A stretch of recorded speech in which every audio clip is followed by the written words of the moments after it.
Do-do-do-do, it's Camdork.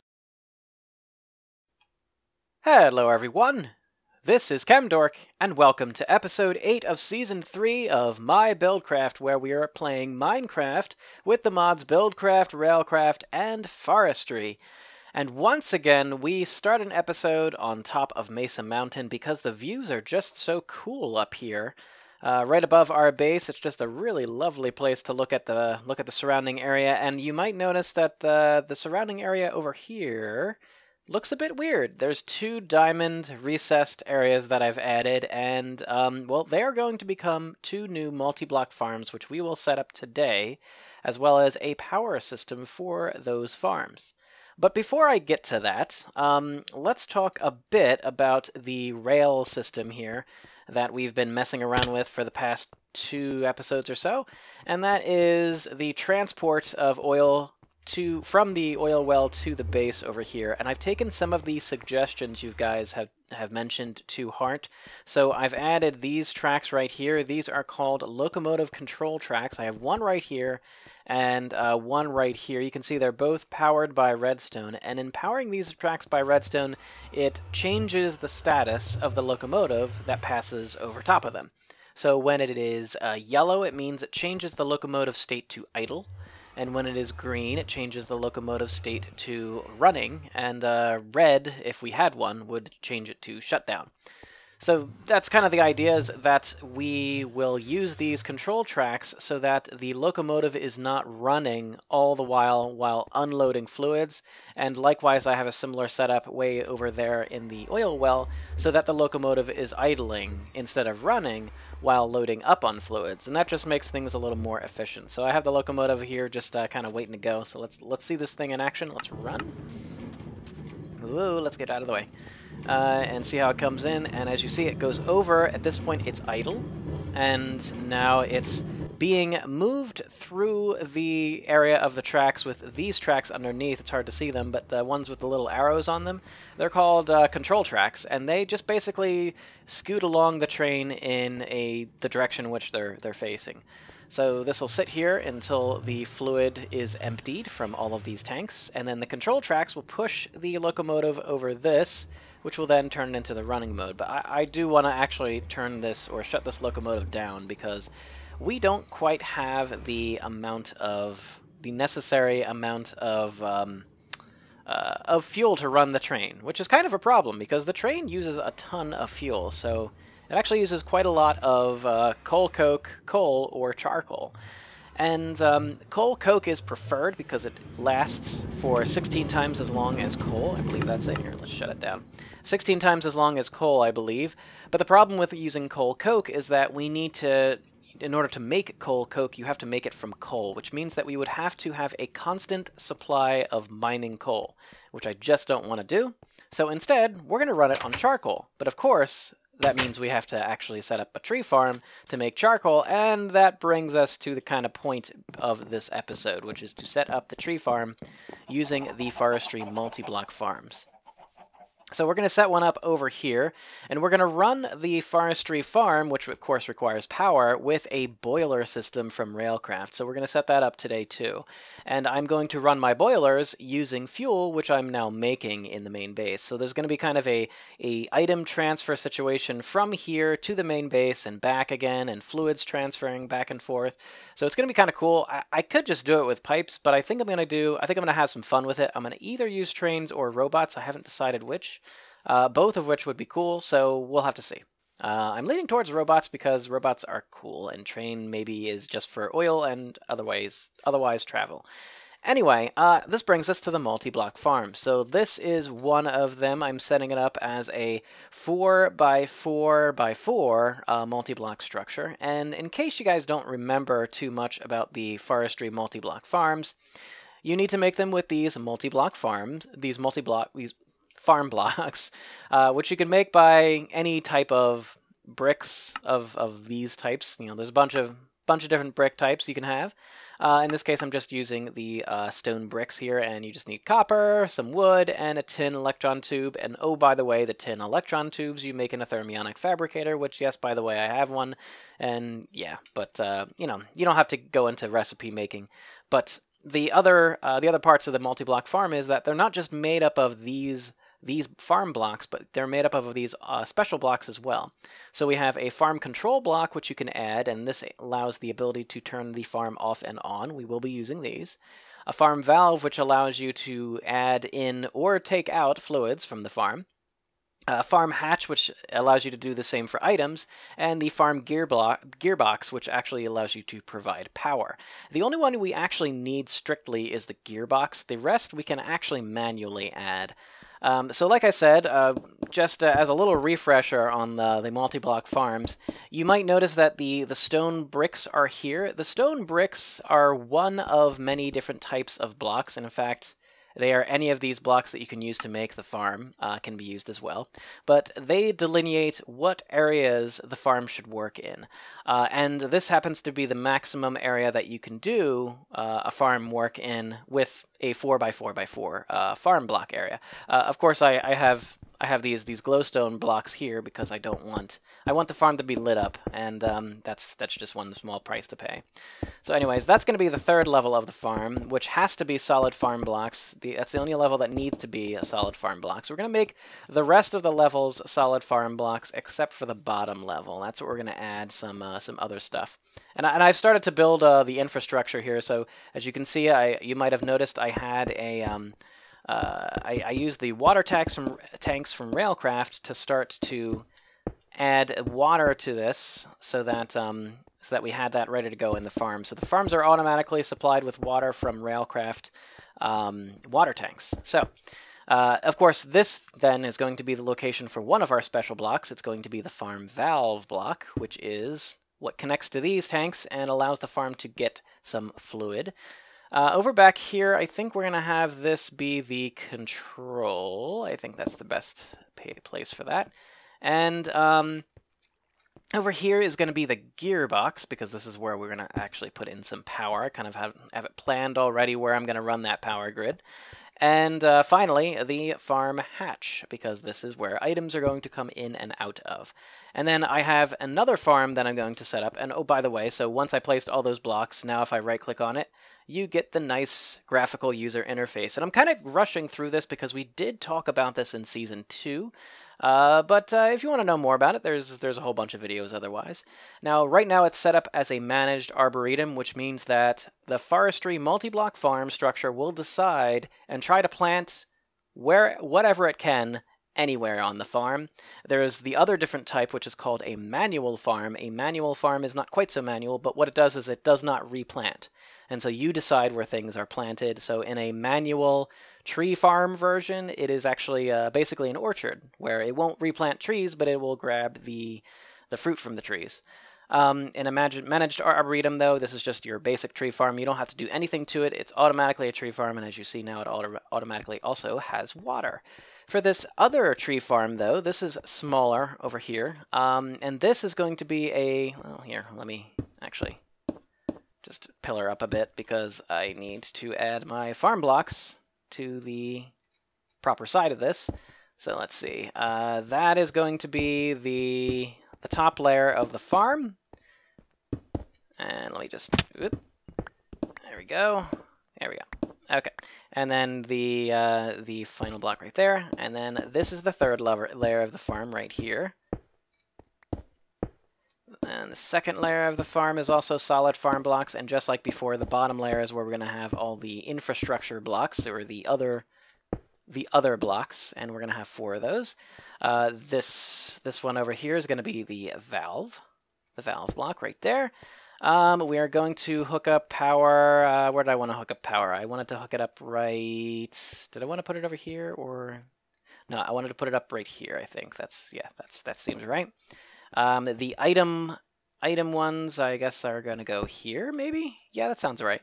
And this is going to be the control. So if I right-click on this, once again, it is a managed arboretum, but we want this to grow wheat.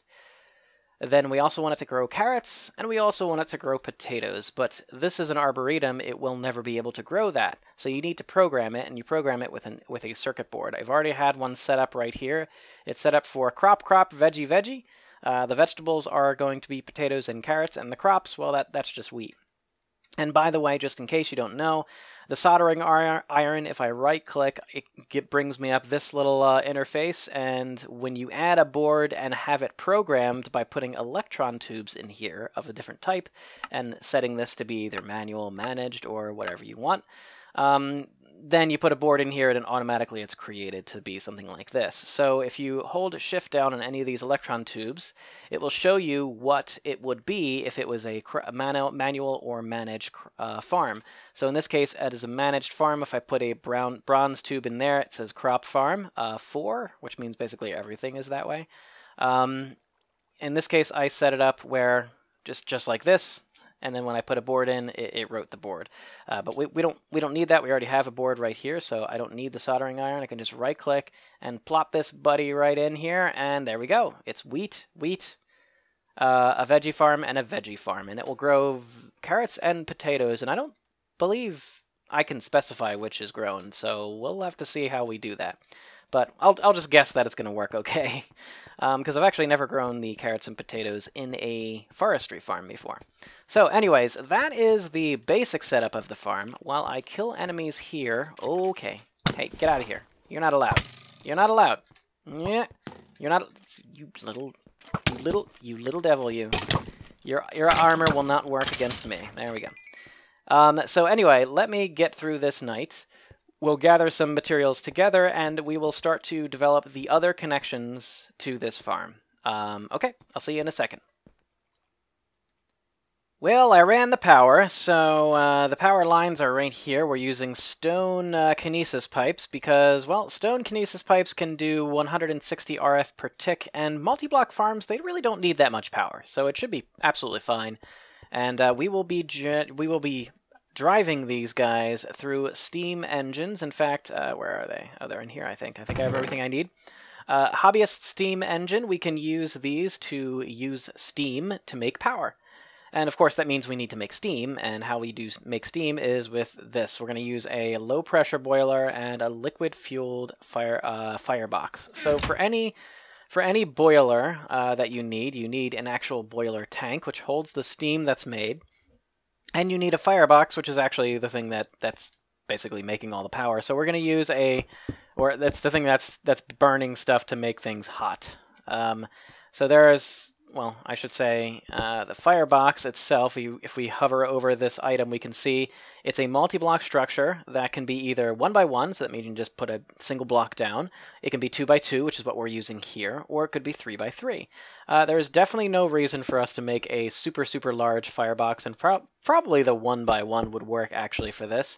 The tank is similarly in the similar way. You can make a tank be just 1 block. You can make it 2 by 2 by 2 or 2 by 3 by 2. And in that case, we're doing a 2 by 3 by 2. There's the 2 by 2 by 2 structure. If we, whoops, what did I do? If I do this again, you see they separate until I add that, and now there's more. So it can hold 192 buckets worth of steam. If I cut this down and, well, let's see, compared to the smaller structure, which is only 128. So it just holds more when you build a bigger one. That's okay. And we're going to be running this with liquid fuel. And as soon as you add fuel to this, it starts. So yeah, you just have to make sure you don't. We're going to be using water, of course, because in order to make steam, you use water. So we'll just cut right into here. I think there you go. This thing's right here. I should need, that's why I brought everything with me over here. The cobblestone fluid pipe is perfectly fine for this. And I think I can just run it right to the firebox. That should be okay. Whoops. There we go. Okay, come on. And we'll get water in there in a minute. There it comes. Okay. So water's coming in. That's fine for now. And now what we need is, of course, fuel. And for that, well, we were going to be using actual liquid fuel. I have liquid fuel to start us up, but in the beginning stages, let's just use a tank to store some of this fuel to be necessary for the boiler, because we will eventually have a way of transferring it to here, but until that time, we'll just we'll stick this as a temporary way of storing it. So we'll just do that. And that's, so I'm going to add this liquid fuel here. For the time being, very, very, very brief time being, I will be using buckets to transfer it. I'm not ready to transfer it from there, but let's actually try to set that up here real quick. We'll do it just like this. Okay, so now we have a wooden pipe pulling it out of the tank, going into the boiler box. I don't want to start this yet, because if I do, then it will start going, and I don't want it to start going until I'm ready. Now let's set up these hobbyist steam engines. It uses 10 millibuckets of steam per tick and produces 20 RF per tick. So if we look at the cobblestone fluid pipe, this only transports 10 millibuckets per tick, and we need, well, it's perfectly good for one steam engine, but we're going to use 2. So in that case, we actually need something a bit better than cobblestone fluid pipes. We'll use these, the quartz pipes. 20 is a little too much, but that's fine. It's not really a big deal. I will run this. Maybe I will put, I mean, we might use more engines in the future. We don't need more right now, but we'll put them right here, and we will have, well, let's see. We had a creeper incident just a little while ago. You can almost see the evidence there, but maybe we'll be okay. We'll set this up, and we'll live a little dangerously here. So let's set the stone kinesis pipes. We'll connect it right here, because that is just how we roll. And of course, then we have to set up the fluid pipes to run the steam here. For steam, we're just gonna stick it right there. That should be fine. And there you go. So we can start this guy, and we can start the engines. The engines, of course, need redstone to start. I'm just gonna throw a lever, which I think I have right here. Yes, I have a lever here. I'll take some repeaters and the torches, and we'll set that up. I don't know why I have 3, but I have 3 torches. That's okay. So I want to set it up so that it runs, and they're being powered by a redstone torch underneath there. And if that's the case, I think, hold on, let's see. There you go, there they are. There's the torches. Okay, there we go. So that means that what I can do is I can run repeaters here, throw a piece of redstone here, and that's where they, yeah, that is, let's see, that is where that'll be. So, let's see, and let's see, I'll put some stone bricks here so I know. I'm going to want a stone brick right under this one right here. So there we go. And this just helps me remember. That is where the lever is going to be. It's going to be right above it. Come on, let's get up there. Lever right here. By the way, no enemies yet. Huh. No mobs yet? Am I in? Okay, every now and then I have to check, because maybe there's just mobs everywhere else. And I'll have it set the opposite way so that this will be, yeah, there you go. I'll reverse the flow. The torches are now off, so the steam engines are off. This will be on, and that's, the torches are now on. So simple redstone, of course, real simple.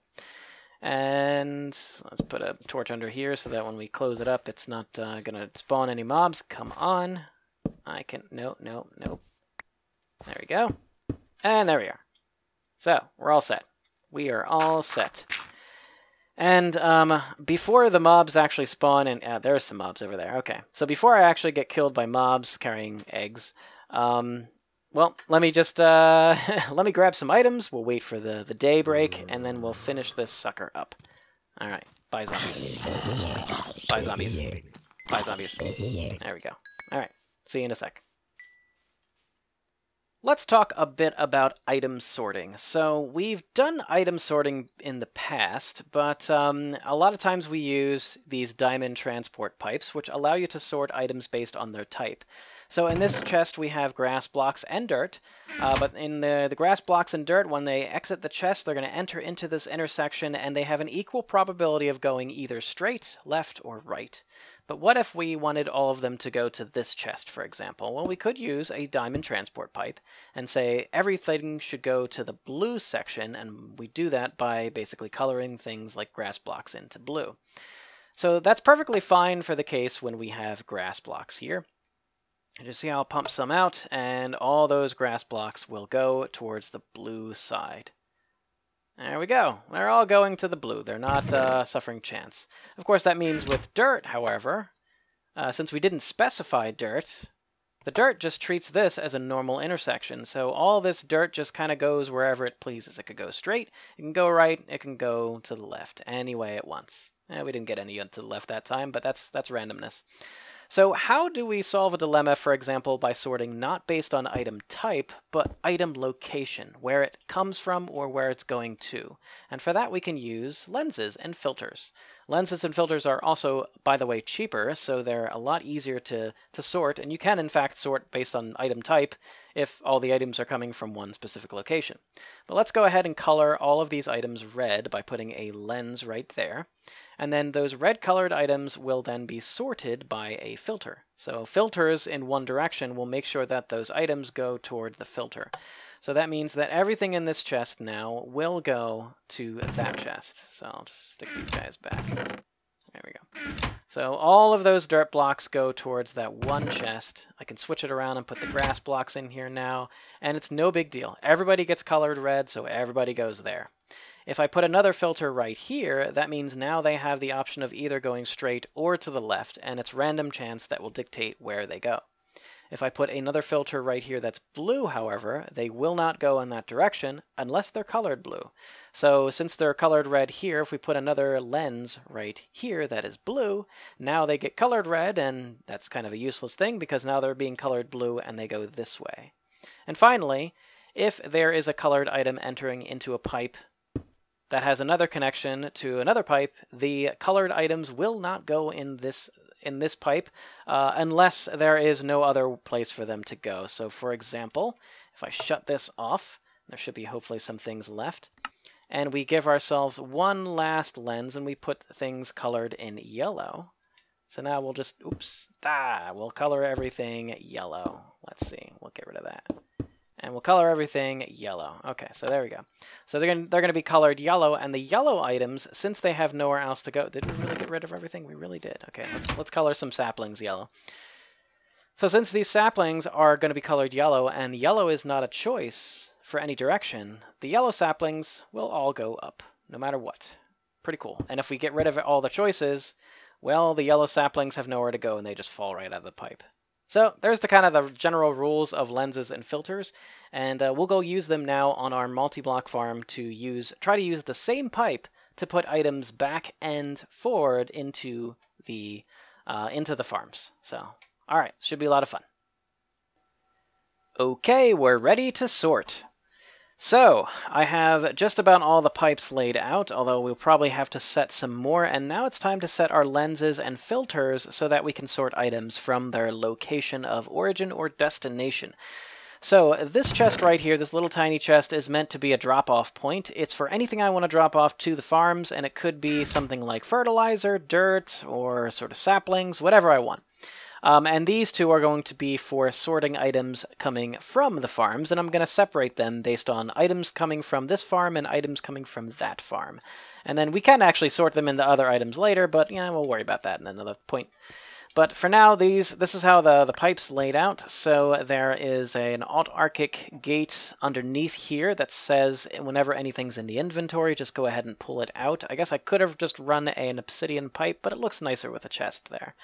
And then this goes up to both of those chests, and there's a gold pipe right here. Now, normally there should be like an iron pipe here, but the thing is that's going to be kind of cool with this, is that items are going to be going both directions in this pipe.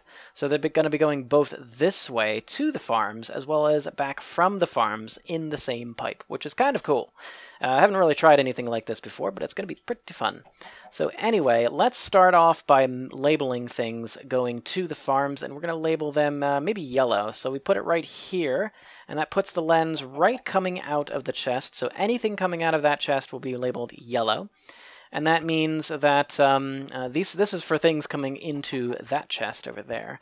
So anyways, let's go back down here. So things coming out of the chest are labeled yellow. Let's go ahead and put the filter them to go into their proper location. So they're going to want to go partially into this farm, but I also want half of them to go into the other farm. So let's just label both of those as yellow. So now any item coming back down through here is going to hit these yellow ones and go to, well, the yellow place. And then finally, well, that's it.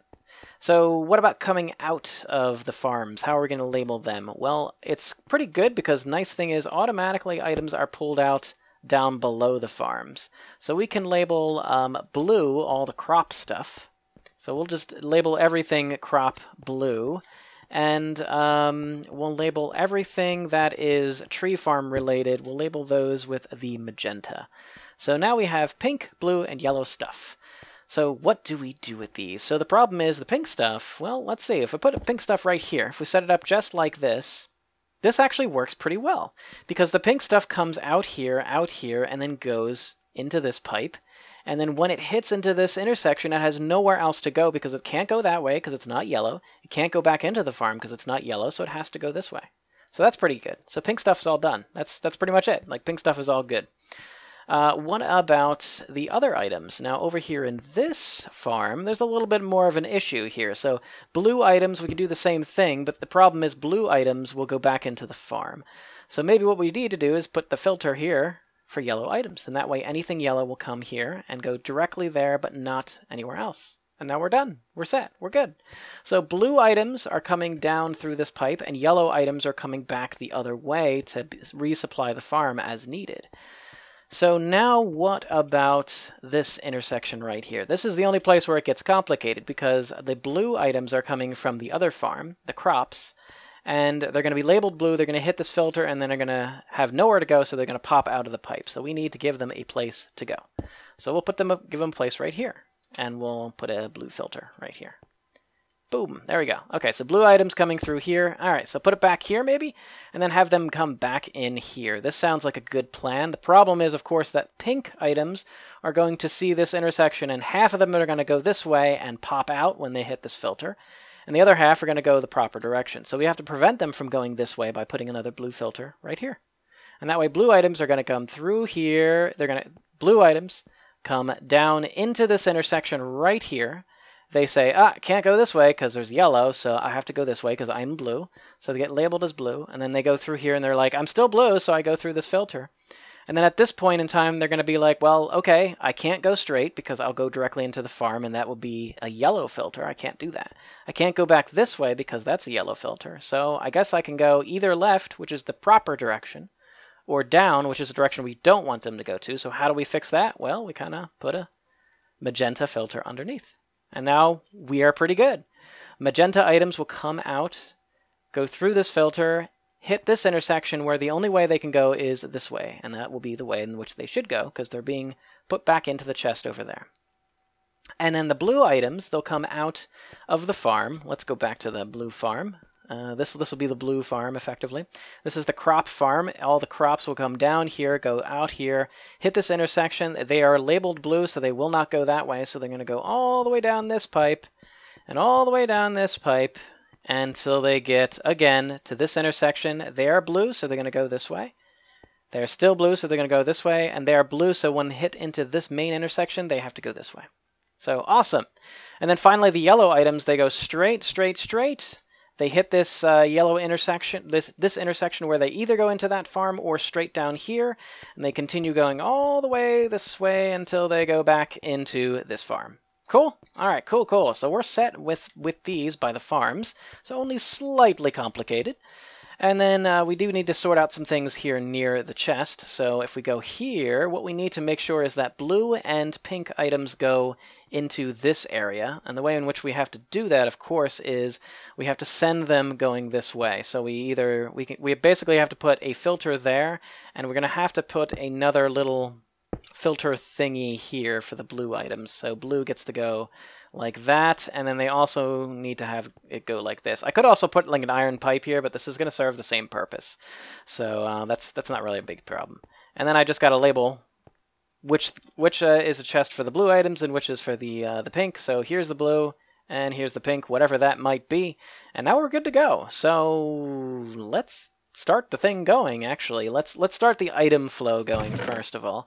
So let's put some fertilizer in them. I'll just put yeah, I have to be careful about this. If I put more than one stack, we could actually have some problems. I'll put some dirt though, for sure. We can definitely put some dirt in here, no problem. So let's put some fertilizer and definitely some stacks of dirt. I'm not going to put the whole backpack full, but I'll put a decent amount because we definitely need dirt for these farms. Okay, so that has to run its course and do its thing. So let's actually watch the items go. So they're all labeled yellow, and they're just going to flow right into these into those farms. So we'll let them go for a sec. While we set up our pumping situation here, we need to start the boiler going, which will take a second to get going.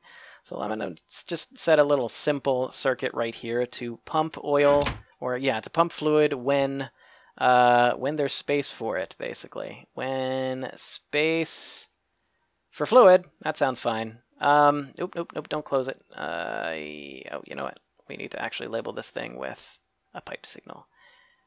Red pipe signal, that sounds really good. And then when there's a red pipe signal, do the energy pulsar thingy. Hooray! And there it goes. And as soon as it hits some liquid fuel, it starts to heat up. It does take a considerable amount of fuel to heat this thing up, and then once it's heated up, just like most of the other steam things, they don't use as much fuel, but they use a lot of fuel to heat up first. So this will take a second while this thing heats up. Otherwise, the farm should be being supplied with fertilizer. There's half in there, and it looks like maybe there's exactly half. Go away. There's exactly half in this one too. Wow, that's exactly half. That's really unusual. I wonder if the filters are perfect. I don't think so. But anyways, the filters are working quite well because we're starting to get dirt in here, we're starting to get fertilizer in here, and same thing here. Okay, cool. All right, well, I'll be right back with and get this so we can get this these farms going. Okay, see you in a sec. All right, moment of truth, guys. Moment of truth. So let's hook up the steam. I know they were hooked up, but the steam boilers are a little funny where they make steam and then it doesn't really always transfer out properly, but fresh new pipes usually do it. Anyways, the steam is transferred out, but you see the steam engine doesn't actually hold any steam. It doesn't actually hold steam until you turn them on. So there we go, turning them on. And they make these like nice, really satisfying sound, which is pretty cool.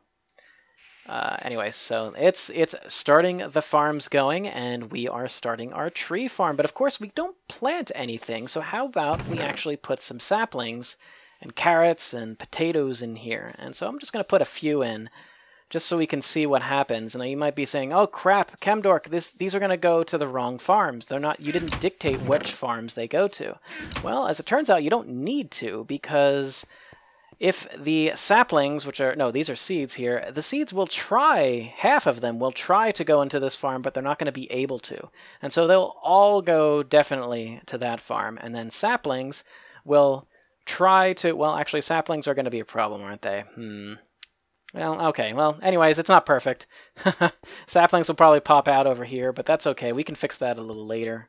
Yeah, they are. But that's okay. We can totally fix this later. Not a big deal. I'm not really going to be transferring many things like saplings here, but the vegetables will be handled absolutely perfectly fine. So that's cool. That's cool. And fertilizer is good for any farm. So that's awesome. Anyway, this should work just fine. It is starting, and they are starting to plant themselves, which is great. Now we just need to make sure, now we just play the waiting game and wait for them to grow. So, but that's going to be it for this episode, guys. We have started our little farm area here, and we'll be growing this in a bit. We're going to have to figure out item transferring and fluid transferring, because this uses a pretty decent amount of fuel to run the boilers, so we're going to have them run pretty consistently. I might just have them run on one hobbyist steam engine to run these farms. 2 of them is actually quite overkill, but not for what I want to do with this area, so we'll hopefully use some more of this area in the next episode. But anyways, guys, thanks for watching, and I will see you in the next video. All right, take care. Oh, hey, look at that tree already. Bye-bye, guys.